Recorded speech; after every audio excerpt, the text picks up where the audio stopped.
Guys, I'm David from Gigi's Fabric Shop, home of Juki Junkies, and today we're going to go up how to set up the Juki 1181. This is an industrial sewing machine. It is a phenomenal machine for people that are getting into the heavier weight fabrics that your domestic machine can't do. So today we're just going to go over how to set it up.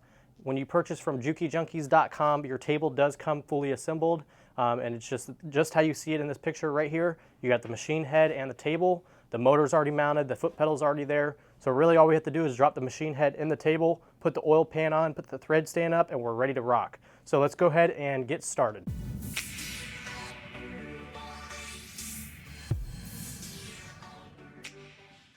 So the first thing you're gonna wanna do is you're gonna wanna take off all the cardboard on your table.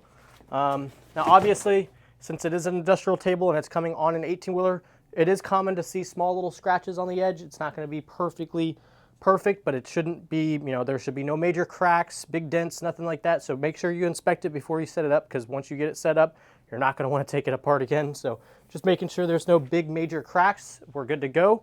Now we're going to go ahead and grab the tools that we're going to need to put this all together. We're going to use a wrench or some pliers or something like that. This is just going to be to tighten down some bolts. So we're going to need that. We're going to need a small little hammer. The smaller the better, because you're going to want to hammer right in this the area where the machine's going to be sitting in the table. So you're going to want a small hammer, a razor blade to cut open the box, a paper towel for any oil, and some cleaner for any extra oil. So now we're going to go ahead and cut open the box. So we're going to go ahead and focus the view right here, and I'm going to show you what we're going to do. We're just going to use the razor blade to cut these little straps, and of course cut down this tape just like so. And once you get that tape open, there is little staples in here. But what I like to do is I like to just push down on the seam like this, and then just do one little rip, and it just comes right open like that. And then you can take these little staples out by hand if you want to, so they're not in your way later on, because they can kind of hurt when they poke you. So I like to take them out and throw these away immediately. That way there's no hazards floating around. And now there's a box with all your accessories, your oil pan, all those things is going to be in the top, and then the styrofoam on the bottom is the machine head. We're going to keep the machine head in there for later on in the video, because we're going to work with all this stuff first, okay? So we're just going to go ahead and push this to the side. Alrighty guys, and I forgot to mention, I think, the Phillips head. Maybe I did already mention it, but just want to emphasize you will need a Phillips head. So all right, so we're going to go ahead and cut open this box with all the accessories that we're going to need to set up the oil pan and the thread stand. So when you open this bad boy up, you're going to see all those goodies in there. And obviously some things you're not going to need from the start is the cover. So we're going to go ahead and place that down there. All this paperwork, not going to need that. Thread stand is going to be the first thing we're going to set up. Knee lifter, we'll go ahead and put that on the side. The little oil container where we can refill the oil on the machine, we'll put that to the side. Bobbin winder setup stuff. Comes with a nice flat head. Might need that later on. Here's the hinges for the machine to sit on. And then here's the oil pan. Here's some of the accessories that go on the top of your machine. We're going to go ahead and put that with the machine head over here. Oil pan, we're going to go ahead and just place right back here for now. And here's the oil it comes with. And then here's the hand wheel and the hand wheel covers. We're going to put that with the machine head as well. These are things we're not going to need right now. We're going to focus on the thread stand. So here we go. Alrighty guys, so here's the thread stand parts. Here's all the things we're going to need. So we're going to go ahead and start off with, we're going to just grab this bar with this big old nut and washer down here. We're going to take the first nut off. Just going to loosen that, and then we're going to take the rubber spacer and the washer, and so you should have one like that, and then one washer, and then one rubber spacer, just like that. And then you're going to do the same thing, rubber spacer, and then the washer, and then the nut. So we're going to go ahead and put that on, tighten that down. Easiest way to do it is just to hold the nut down there and just spin this rod until it snugs up, because obviously it's a lot easier to turn this rod than go down there and try to turn a wrench while somebody's holding this top piece. So I just do that. And then once you get that nice and snugged, then this is where you're going to want these pliers or a wrench to tighten up that nut, because you're going to really want that nut to be as tight as possible. Not as tight as possible, but as tight as you can get it with your hand, because this has a tendency to get loose over time, and then your thread stand's all saggy. And you don't want that. You want a nice thread stand that holds your thread nice and tight. So get that nice and tight. Don't worry, you're not going to tighten it too much. You don't want this rubber to be like pushing out. Just tight enough where you feel like it's not going to loosen up over time. So now that we got that done, we can go ahead and start assembling the thread stand components. We're going to assemble the thread stand, the spools that are going to be holding your thread. So what you're going to want to do is you're going to loosen this bottom nut just like that. And there's a washer and a lock washer. You're going to take those off together. You're going to take off this little spool cap thing. You're going to push this down just like this. And you're going to grab this little piece right here. Not the one with the black thread guides, I guess you could call them. You're just going to put this on right there, just like that. And then underneath it, you're going to put the lock washer, then the washer, and then the nut. Or actually just the washer, and then the lock washer, and then the nut. And then you're going to go ahead and tighten down that little nut like so. Like I said, you can just twist the rod and then use your pliers to tighten that down just a hair, because you don't want that coming loose either. Then you're going to push down that little plastic cup, and then you can put your felt pad back on top like that. And then you can put this right back on top, spool cap, just like that. And then we're going to go ahead and do the same thing to the other one, except it's going to be on the far left hole. So let's get that done.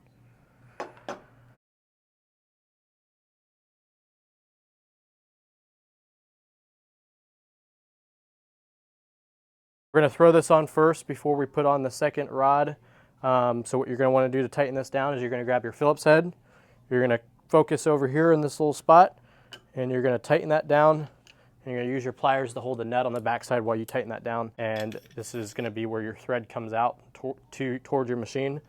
You're going to put this little clamp on, and then you're going to put this on right here. So what I like to do is I like to just hand tight everything down, or just finger tight it down. And then once everything's ready to go, then I'm going to hand tighten it. So let's get that all done. Alrighty, so I'm tightening these down with my hand. And then I'm making sure the nut on the back is held in place so they don't spin, because it'll kind of just spin in place if you don't hold it. You can kind of just hold it with your finger and get it tight enough, or you can use the pliers on the back. So that's all good to go. Now we're going to bring this thread guide up here, and we're going to tighten this bad boy down, same way as we tightened everything else down. Now if you have a Phillips head screwdriver, you can use that. It's going to be a lot faster than doing this by hand. So. Cut. Alrighty, so once you're done and everything's tightened up, it should look something like this, okay? This is your thread stand. You can adjust this according to the way you like it. You can also move it kind of sideways like this if you want to. You know, keep in mind that if you don't tighten it down all the way, you'll be able to move it around like this. If you tighten it down really snug, then it won't move at all. So kind of just depending on what you want to do, it's a preference kind of thing. I like it a little bit tighter than what I have it, but you know, just make sure it's nice and snug. Make sure you can adjust it the way you want to adjust it once your machine's all set up. So now we're going to move on to the oil pan and assembling the oil pan and the tabletop. Alrighty guys, so now we're going to put the oil pan in the tabletop and the hinges on the table. So first thing first, you're going to take out all these nails, drop them on the table like that, and you're going to go ahead and drop in these little rubber seals, or little, I don't even know what you would call them, rubber grommets. So we're going to put, there's going to be two, one here, and you're going to throw that in the corner over here. We don't need this bobbin winder that close right now, so just going to throw that in the corner, and then there's one here. Going to throw that in the corner right here, and you're going to hammer these in. So you're just going to go ahead and, there should be pre-poked holes, kind of. You're just going to go ahead and tap these in place. So let's go ahead and put one nail on this one nail on this one, and two nails in these hinges. And it's a little hard because your hammer, like I said, you want a small hammer to do this. So I recommend either a hammer like this, or if you have one that has a little bit of a point like this, it's like an upholstery hammer kind of, I think they call it, or something. you're going to use this to hammer that in, or you can use a flat head like this, put it on the nail head, and then kind of hit it like that. So let's go ahead and hammer these in real quick. Alrighty, so one thing to note, makes it a little bit easier when you're putting in these nails, is to just push these nails in by hand at first so it punctures the rubber, and then you can tap them in a lot easier after you do that.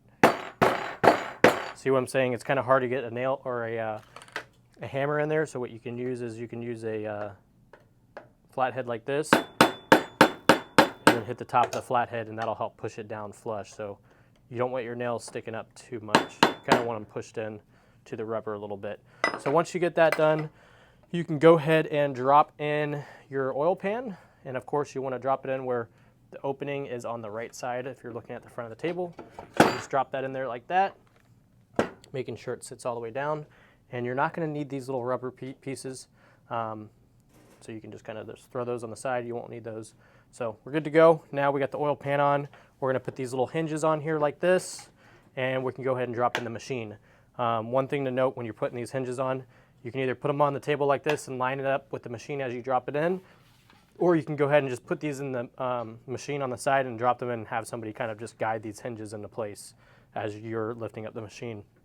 Another thing to note is you want to make sure that you have two people when you're taking this machine out.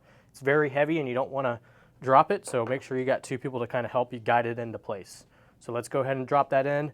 One other thing we want to do before we drop it in, I forgot about this, is you want to drop this little umbrella right here, and this machine rest you can just kind of push down right here. It's not a spool holder, it's for when your machine tilts back, it rests on this little peg. And this umbrella is for the knee lifter, it lifts up the foot. So here we go. And I just want to highlight one thing, guys. These little rubber black pieces that go on these back parts, you can put them on there if you want. I've just found that they don't, stay there the best, especially since they're so thin. And our service tech pretty much said he never installs them on there. So I don't think it's necessary. If you want to, you can go ahead and do it. It's not going to hurt anything, but by the time you put the nail in it and all that, it's just kind of ripped up and it doesn't really stay there the best. So we typically just throw those away on the side. Not a big deal. Alrighty, so now we're going to go ahead and pick up the machine. I went ahead and put these hinges in the back of the machine. There's two little holes back here. Make sure you have them in their correct holes. It's the two outside ones. So we're going to go ahead and pick up the machine. You can just kind of pick it up by using the hand wheel a little bit. Very heavy. There we go. And this is why I say I like to have two people helping me, but we need one person recording. So now we're going to bring the camera back here real quick, and we're going to show you the hinges where they sit. Alrighty guys, so here is the hinges where they sit, and here's the peg that the machine rests on. So you can kind of just tilt it back and it'll rest on that peg back there. Alrighty, so now that we have the machine head and the tabletop, we are ready to start assembling the hand wheel area. We're going to put the belt on the machine, and then we're going to put the belt cover on there, and then we're going to put the bobbin winder together. So let's get started. Guys, so now we got to put the belt on the machine. Very simple process. You're just going to pull the belt up through this little slot of the table, and you're going to go ahead and just tilt that machine back just like this. Don't worry, it's on a hinge until you can get the belt in that little groove, and then you're just going to set the machine down. If the belt's tight, sometimes it'll pull up on the corner, so you kind of want to just pull it back and then push it down a little bit, making sure it's in place. You also want about 1 inch of play in your belt, so if it's too tight and it seems like it's a little bit not enough play in the belt, you want it to have, like I said, about 1 inch of play when you push on it side to side. If it's too tight, then we're going to show you how to loosen and tighten your belt real quick, all right? Alrighty, so to loosen and tighten your belt, it's pretty simple. What you're going to do is you're going to grab those pliers that you needed, and you're going to loosen this nut and tighten this nut, and that's going to drop, actually that's going to tighten the belt because that's going to drop the motor down, causing it to tighten. So if we want to loosen a little bit, I think in my case I do want to loosen it just a hair, what we're going to do is we're going to loosen this top nut like this, and it would be a lot easier with some wrenches, but I can't find mine, so I'm just going to use these pliers. So we're just going to loosen that top one, and just a little bit at a time, and then we're going to tighten this bottom one. And that'll bring the motor up, and that'll create the belt to get a little bit looser. Okay, that's actually probably a little too loose, so I'm going to tighten it down a little bit. So to tighten it, guys, I'm going to loosen the bottom one, like just loosen that, and then I'm going to tighten this top one, and that's going to create the motor to go downwards. So remember, to tighten it, you're going to loosen the bottom one and tighten the top one, and that's going to bring the motor down. And to loosen it, you're going to loosen the top one and tighten the bottom one, and that's going to bring the motor up towards the belt, loosening the belt. So I'm going to go ahead and get mine set perfectly, and we're going to show you what the belt should look like. Alrighty guys, so I want to show you what a belt should look like as far as tension. You should have about 1 inch of play like that. So you just want to be able to move it about 1 inch one direction, 1 inch all together. So ½ inch each way pretty much. So it should be like that. So it's not too tight. If it's too tight, your machine will kind of sit cockeyed in the table because the belt's pulling it so hard. So you want to make sure that it's not too tight, but you don't want it to be too loose. You don't want it to be moving where it's touching this belt. You want it to be, you know, just like I said, about 1 inch of play, just like that. Alrighty guys, so now we got to put this bobbin winder on this machine tabletop. Now the holes aren't already drilled, so this is kind of important to get this right because you don't want it to be all messed up, right? So the best thing you can do is there's slots already here, so you can move this once you set your screws. But roughly, let's just go ahead and set it so it's kind of like in the middle, kind of like that. So we're going to put this. We're going to make sure this is engaged when the when the wheel is closest to the right, and disengaged when it's back. So we're going to have it as disengaged, and we're going to get it pretty close to the belt, probably almost touching like that. And you can kind of just hold down the middle and push that, and there you go. It's touching the belt. That means it'll engage well. So we want to set it where it's roughly the screw is going to be in the center of the slot. That way we can adjust it left and right accordingly if we had to. You don't want to set it where the screw is on the side over here because then you won't be able to make adjustments left and right. So I went ahead and marked it with a little Sharpie, and then you can either drill out the table a little bit, or you can just use the tip of these screws and they can self-tap into the table. So these are the screws. They should have a washer as well, and you'll find these in the bag that'll have the big bag with all the accessories, I believe. So now that we have those marks set, we're going to go ahead and just... Alrighty guys, so my drill did die on me, but like I said, you don't always need a drill. You can just use the old trusty Phillips head. So we're going to go ahead and just screw these in all the way. And once you get these screwed in all the way, you'll be good to go. A drill is definitely a lot faster, but if you don't have a drill, you know, not the end of the world. Making sure this wheel is very centered on this belt. You don't want it to be too far on the right or the left side because then it won't work. And as you drill these in, there's going to be some wood clippings from drilling the table. You're just going to want to blow those out because it kind of affects the way this will sit on the table. So blow it out or vacuum it, and should be good to go. So we're going to go ahead and screw these all the way in, and we'll get back with y'all. Alrighty guys, so now that we have that bobbin winder all set up, one thing to note before we end this clip is definitely pre-drill these holes if you can. It'll, you know, kind of create a better set for the screw, because if you don't pre-drill it, a lot of breakage from this table will come up in the hole, and it kind of just looks a little rough, but it'll do if you don't have a drill bit to drill out the holes. So anyways, this is what the bobbin winder should look like. You should see a small area where, you know, you can put a flathead in there without really touching the belt too much. And then when you engage it, of course, it presses against the belt enough where it's going to wind your bobbin with no issues. So now that we have the bobbin winder all set up, ready to go, we're going to go ahead and start assembling the cover, and let's hop into that. Alrighty, so to assemble the cover, it's very simple. You're going to get this little spacer bolt right here. You're going to just go ahead and screw that in the side right here. So you're just going to screw that in all the way, and you can tighten that up a little bit if you'd like with the big old flat head they give you. You just stick that right there and just give that a nice little half turn, quarter turn, and then we're ready to put this plate cover on.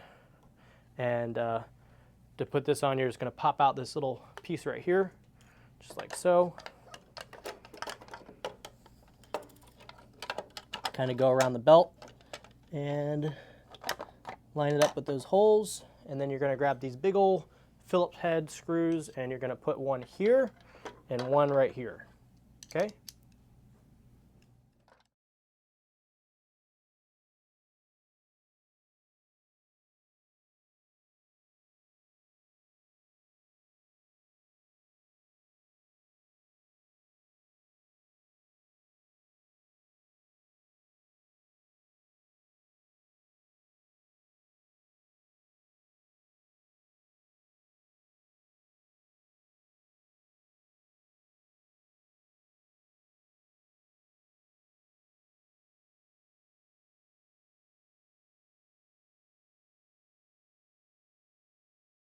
Alrighty guys, so now the last part for the belt cover is this little piece right here. Just gonna put that underneath there like so, and we're gonna go ahead and drill out 2 little holes with a drill bit, and then we're gonna go ahead and put these 2 screws right here with these washers, one there and one on the other side as well. So what I like to do is mark it with a little Sharpie, and then from there we can come back with a drill bit and do that. So let's get that done. Alrighty guys, so now that we have this little belt cover on there, we're good to go. And now we're gonna put the hand wheel on. So this is a pretty simple process. Just gonna slide it right there, line up those holes, and then screw in these 3 Phillips heads right here. So we're just gonna go ahead and do that real quick.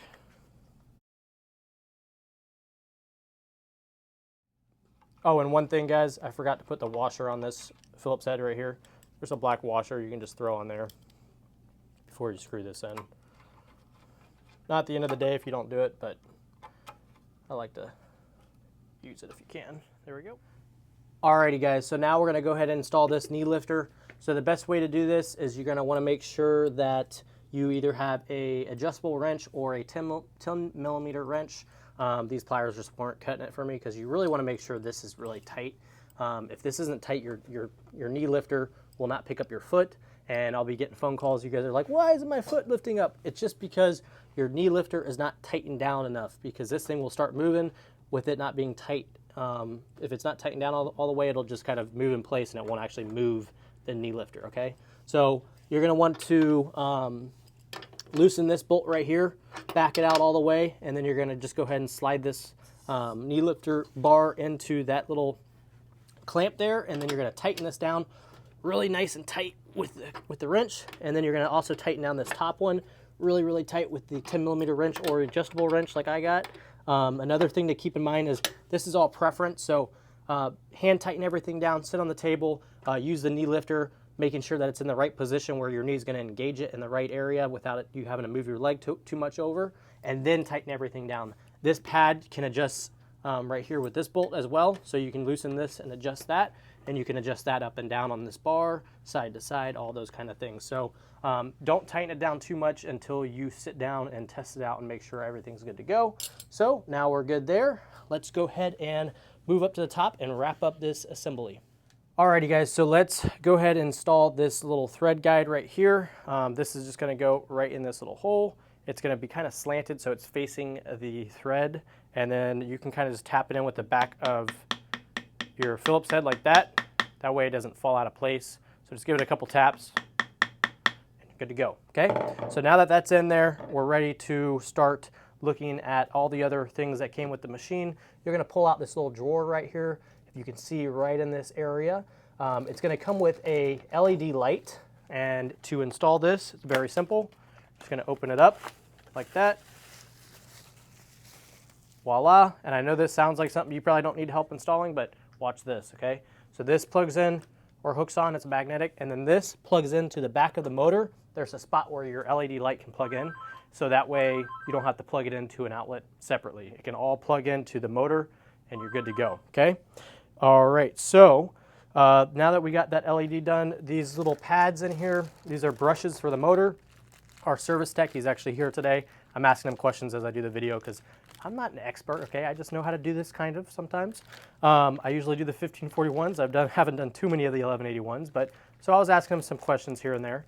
And this brush is something for the servo motor. He said he's never had to replace these in 35 years of him doing industrial sewing machine repairs. So you're probably never gonna need these. You could probably throw these out. He says the motors go bad before you need to replace a brush in a motor. So that's just what he told me. You know, you can keep this in the drawer if you want, or you can throw it away. It also comes with a fuse, an extra fuse right here, and that would be replaced over here where the switch is on the right, bottom right of the table if you're looking at it. And then of course it comes with an extra bobbin, some needles, some extra little flathead screwdrivers and stuff like that. And then the cover, of course, this is gonna be the cover for the machine. So one thing to note before we end this video, guys, when you go to oil the machine, to fill up the oil, you're just gonna tilt the machine back like this, rest it on that peg, and if you look in here, there's gonna be a high and a low line on the oil pan. We'll go ahead and scoot the camera up here, and you see that high and the low. You're gonna just drip all the oil in there until you get to the high mark, or right below the high mark, and you're good to go. I'm not going to fill this up with oil right now because I'm actually going to be moving this machine, and I don't want to have to do that again. And once you got that filled in there, what I like to do is just run the machine, wind a bobbin up full speed, and you'll see oil kind of splashing up in this window. That's just a little window to make sure that the oil is properly going throughout your machine. So make sure you can kind of see that. And make sure when you're winding that bobbin, your foot is up, you have the bobbin case out, you have the machine unthreaded because you don't want to make a big mess. Unless you're working on a project, of course, then you could leave the machine threaded and wind a bobbin at the same time. But just to kind of start out the machine and wind your first bobbin, make sure that the bobbin case is out, the foot is up, and you're ready to go. Alrighty guys, so thank you guys for watching this video. I hope this was a very clear instructional video on how to set up the Juki 1181 industrial sewing machine. If you guys have any questions when setting up your machine, feel free to email us, give us a call. Our number will be down in the description, and also check out jukijunkies.com for more bobbins, bobbin cases, and accessories for your industrial sewing machines, along with all the threads and notions that you possibly might need for the machine, and industrial oil. So thank you guys so much for watching. Drop down a comment if you guys have questions. I'll be answering questions nonstop, kind of helping you guys set up these machines if you need help. And thank you guys so much for watching. I hope you have a great day, and make sure to hit the like button down below and hit subscribe, as we're going to be posting more regularly. Thank you so much, and I hope you have a great day.